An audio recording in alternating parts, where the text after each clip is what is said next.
It's Cinemassacre's Monster Madness around the world.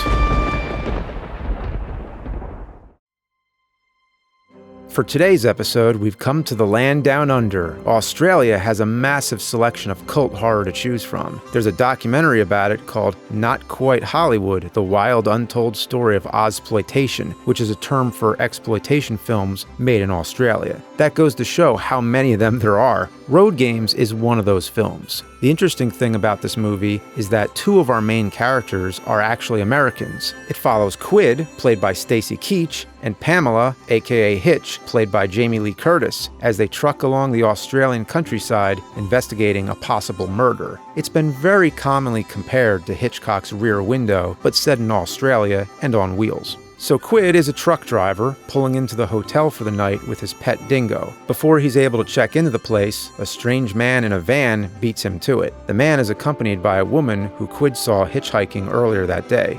Quid sleeps in his truck while the man in the van murders the woman. The next day, Quid sees the man nervously peek out his window while the dingo sniffs around some trash bags that we are led to believe contain the deceased woman. Next, Quid is driving on the highway, talking to his dog, making funny comments about other drivers, and picking up a woman whose husband left her on the side of the road. Then they play games to pass the time. Despite how much time this all burns up, it's actually quite entertaining. Then they notice a mysterious man on the side of the road burying something. Quid starts to piece together that the guy in the green van must have murdered the woman and spread her body parts around the countryside. Quid tries to inform the police and convince others that he knows who might be murdering people, but he can't get through to anyone. He gets frustrated and finds his dingo in his car injured. The obvious suspect is the man in the van, who takes off. This leads to an exciting chase where some poor old man gets caught in the middle and has his boat completely destroyed by Quid's truck. About 40 minutes in, he picks up a second hitchhiker, Pamela, who's Jamie Lee Curtis. He begins another game with her where they guess how and why the man in the van kills.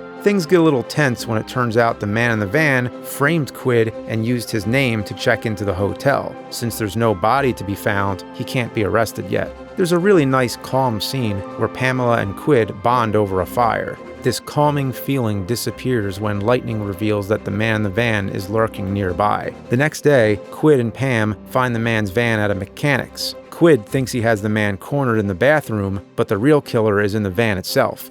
He kidnaps Pam and takes off. Quid slowly starts to question his own sanity, that is, until he finds the killer's van parked at a rest stop. He mistakes newlyweds in a nearby van for Pam and the killer sleeping together. After breaking into the van and finding nothing, he starts to doubt himself more. This false sense of security is then broken when it's revealed that the killer might be in Quid's trailer.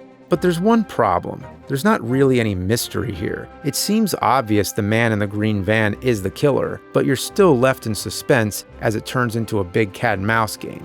The best sequence, I think, is the nighttime vehicle chase through the dark alley, which is so narrow they get stuck. So the film makes good use of space, from the vast wide open landscapes to these narrow alleys. You always feel trapped either way. They like to zoom into the vehicle's side mirror or away from a windshield. And it all leads to an exciting conclusion where Quid and the killer are forced to face off against each other. The film was directed by Richard Franklin, who is no stranger to Monster Madness. I've covered his films Psycho 2 and Link in previous years. The movie's really well made and the script is top-notch. You get invested in the characters of Quid and Pam, and even the secondary characters that show up all throughout the film. For a story about chasing a killer who dismembered girls and scatters their parts all around, there's this odd, lighthearted, comedic tone that for some reason works really well. One thing super disappointing is that the beloved Jamie Lee Curtis is not in the film that much. She's mostly seen in the middle, then goes away for a long time, only to come back at the very end. There's a cool detail in the film where the less sleep Quid gets, the more surreal the visuals are. At one point, he almost hits a kangaroo and hallucinates it as a crazy demonic monster.